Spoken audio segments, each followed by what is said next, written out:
Bonjour. Alors, on continue. Cette fois-ci, alors il y a d'autres fonctionnalités sympathiques dans Vue, notamment ce qu'on appelle le rendu conditionnel, c'est-à-dire afficher quelque chose en fonction d'une condition. Alors, comment ça marche? Ici, par exemple, on pourrait imaginer simuler une notion de stock et changer, afficher un message ou un autre en fonction du stock. Ok. Comment on va faire? On va rajouter, en dessous de notre produit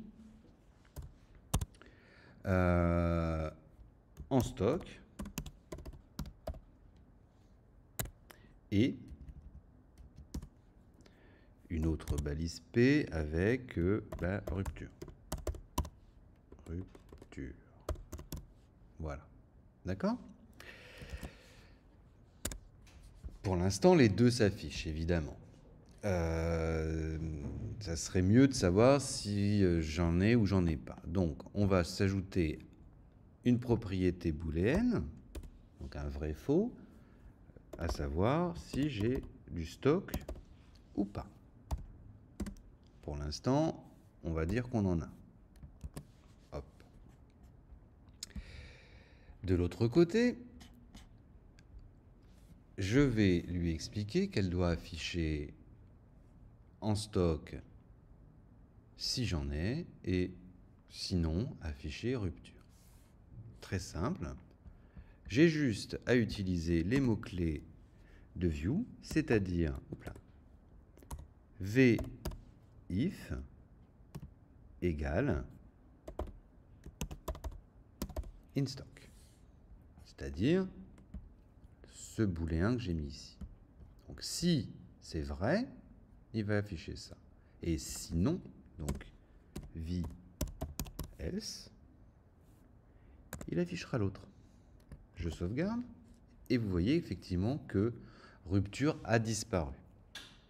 Si je change la valeur ici de true à false, faux, je sauvegarde.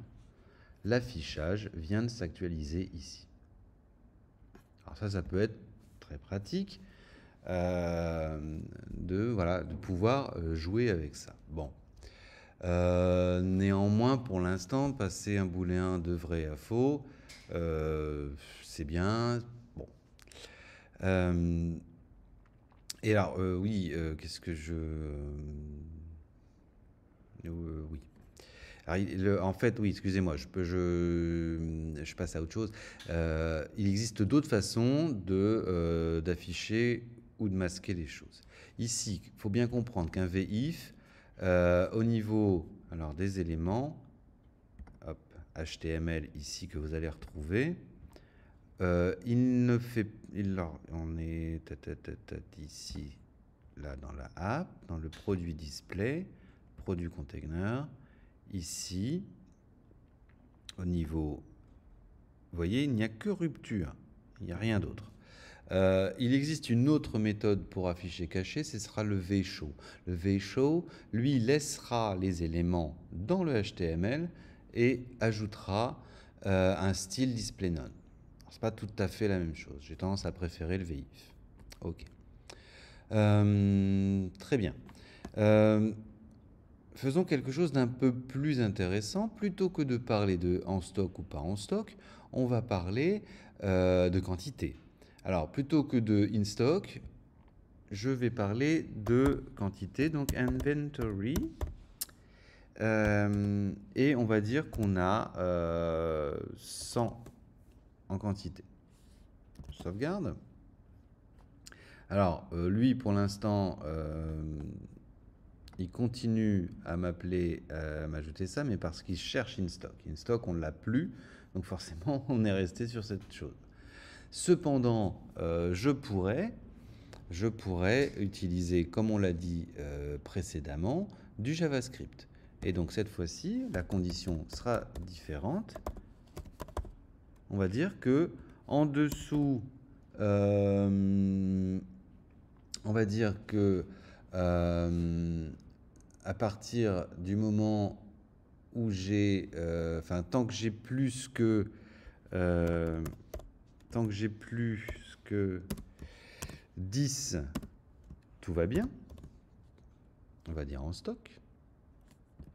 Je peux rajouter d'autres conditions avec un v else if. Vous savez, le si, sinon si. Voilà. Donc, cette fois-ci, je lui dis inventory. Tac, tac, tac, tac, tac. Donc, il sera, si il est inférieur ou égal à 10 et plus grand que 0,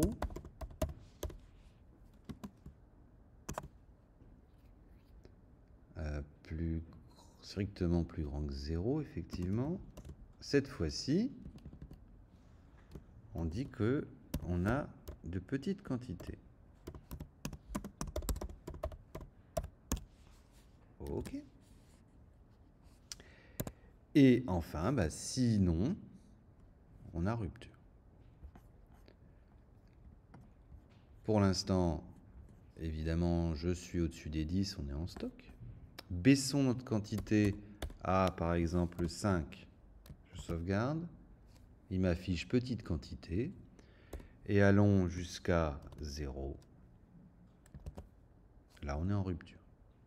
Vous voyez que la relation est bien reliée et que en plus, on fait évoluer l'affichage en fonction. Autre détail intéressant dont je n'ai pas encore parlé, mais qui a tout son intérêt, si vous regardez ici, dans tout le HTML, alors c'est plutôt dans le product info, quand je fais évoluer une variable ici hop, je sauvegarde. Ah ben ça c'est pas vu, zut. C'est uniquement la partie intéressée, c'est uniquement ce petit bout qui va changer. Tout le reste reste identique.